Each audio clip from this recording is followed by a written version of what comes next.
ಎಲ್ರಿಗೂ ನಮಸ್ಕಾರ. ಮೊನ್ನೆ ಸೆಟ್ ಬ್ಯಾಕ್ ರಿಲೇಟೆಡ್ ವಿಡಿಯೋ ಒಂದು ಅಪ್ಲೋಡ್ ಮಾಡಿದ್ಮೇಲೆ ತುಂಬಾ ಜನಕ್ಕೆ ಇದ್ದಿದ್ದ ಕ್ವಶನ್ಸ್ ಏನು ಅಂತ ಹೇಳಿದ್ರೆ, ನಾವು ಗ್ರೌಂಡ್ ಫ್ಲೋರ್ ಅಲ್ಲಿ ಮಾತ್ರ ಸೆಟ್ ಬ್ಯಾಕ್ ನ ಬಿಟ್ಟು ಅಪ್ಪರ್ ಫ್ಲೋರ್ಸ್ ಅಂದ್ರೆ ಫಸ್ಟ್ ಫ್ಲೋರ್ ಸೆಕೆಂಡ್ ಫ್ಲೋರ್ ಅಲ್ಲಿ ಸ್ಲಾಬ್ ನ ಎಕ್ಸ್ಟೆಂಡ್ ಮಾಡ್ಬೋದಾ, ಅಂದ್ರೆ ಬಾಲ್ಕನೀಸ್ ಮಾಡ್ಕೊಳ್ಳೋದಾಗ್ಲಿ ಅಥವಾ ರೂಮ್ ಎಕ್ಸ್ಟೆನ್ಷನ್ ಮಾಡ್ಕೊಳ್ಬೋದಾಗ್ಲಿ ಅಂತ ತುಂಬಾ ಜನ ಕೇಳ್ತಾ ಇದ್ರು.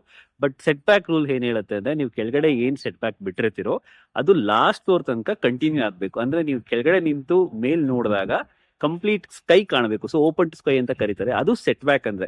ಸೆಟ್ ಬ್ಯಾಕ್ ಆಕ್ಚುಲಿ ಬಿಡಕ್ ಏನ್ ಹೇಳ್ತಾ ಇದಾರೆ ಅಂದ್ರೆ, ಒಂದು ವೆಂಟಿಲೇಷನ್ಗೋಸ್ಕರ, ಹಾಗೇನೆ ಮಳೆ ನೀರು ಏನ್ ಬೀಳುತ್ತೆ ಅದನ್ನ ಪರ್ಕೊಲೇಟ್ ಮಾಡೋದಕ್ಕೋಸ್ಕರ, ಅಂದ್ರೆ ಇನ್ಫಿಲ್ಟ್ ಒಳಗಡೆ ನಿಮ್ ಬಿಲ್ಡಿಂಗ್ ಅಲ್ಲಿ ರೀಚಾರ್ಜ್ ಮಾಡೋದಕ್ಕೋಸ್ಕರ ಸುತ್ತ ನಾವು ಕಾಂಕ್ರೀಟ್ ನ ಕಮ್ಮಿ ಹಾಕ್ಬಿಟ್ಟು ಸೊ ವಾಟರ್ ಇನ್ಫಿಲ್ಟರ್ ಆಗಕ್ಕೆ ಜಾಗ ಬಿಡಬೇಕು. ಸೊ ಇದೇ ರೀಸನ್ಗೋಸ್ಕರ ಸೆಟ್ ಬ್ಯಾಕ್ ಕೊಡಿ ಅಂತ ಹೇಳ್ತಾ ಇರೋದು. ತುಂಬಾ ಜನ ಕನ್ಫ್ಯೂಸ್ ಆಗಿ ಏನ್ ಮಾಡ್ತಾ ಇದಾರೆ, ಕೆಳಗಡೆ ಸೆಟ್ ಬ್ಯಾಕ್ ಬಿಟ್ಕೊಳ್ತಾ ಇದಾರೆ, ಹೋಗ್ತಾ ಹೋಗ್ತಾ ಮೇಲ್ಗಡೆ ನಾವು ಸ್ಲಾಬ್ ಎಕ್ಸ್ಟೆಂಡ್ ಮಾಡ್ಕೊತೀವಿ, ಕೆಳಗಡೆ ಬಿಟ್ಟಿದೀವಲ್ಲ, ಸೊ ಅವಶ್ಯಕತೆ ಇಲ್ಲ, ಈ ತರ ರಾಂಗ್ ಕನ್ಸೆಪ್ಷನ್ ಇದೆ. ಸೊ ದಯವಿಟ್ಟು ಸೆಟ್ ಬ್ಯಾಕ್ ನ ಕರೆಕ್ಟ್ ಆಗಿ ಅರ್ಥ ಮಾಡ್ಕೊಳ್ಳಿ. ನಿಮ್ಗೆ ಎಕ್ಸಾಂಪಲ್ ಇವಾಗ ಏನೋ ಒಂದು ಬಿಲ್ಡಿಂಗ್ ತೋರಿಸ್ತಾ ಇದೀವಿ, ಇದರಲ್ಲಿ ಆಲ್ ಅರೌಂಡ್ ದ ಬಿಲ್ಡಿಂಗ್ ನಾವು ಸೆಟ್ ಬ್ಯಾಕ್ ಬಿಟ್ಟಿದೀವಿ. ಇವಾಗ ನೀವು ಇಲ್ಲಿ ನೋಡ್ತಾ ಇರೋದು ಒಂದು 30-40 ಈಸ್ಟ್ ಫೇಸಿಂಗ್ ಬಿಲ್ಡಿಂಗ್. ಇದೊಂದು ಡ್ಯೂಪ್ಲೆಕ್ಸ್ ಹೌಸ್ ಆಗಿರುತ್ತೆ. ಗ್ರೌಂಡ್ ಫ್ಲೋರ್ ರೆಂಟಲ್ ಹೌಸ್ ಮಾಡಿ ಫಸ್ಟ್ ಅಂಡ್ ಸೆಕೆಂಡ್ ಅಲ್ಲಿ ಡ್ಯೂಪ್ಲೆಕ್ಸ್ ಹೌಸ್ ಮಾಡಿರ್ತೀವಿ. ಸೊ ಇವಾಗ ಇಲ್ಲಿ ನೋಡ್ತಾ ಇರೋದು ನೀವು right side of the building.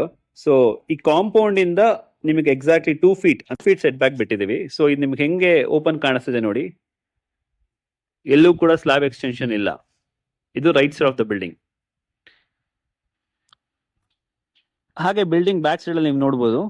So ಇದು ವಾಲ್ ಇಂದ ಕಾಂಪೌಂಡ್ 2 ಫೀಟ್ ಸೆಟ್ ಬ್ಯಾಕ್ ಇದೆ. ಸೊ ಕಂಪ್ಲೀಟ್ ಆಗಿ ಓಪನ್ ಟು ಸ್ಕೈ.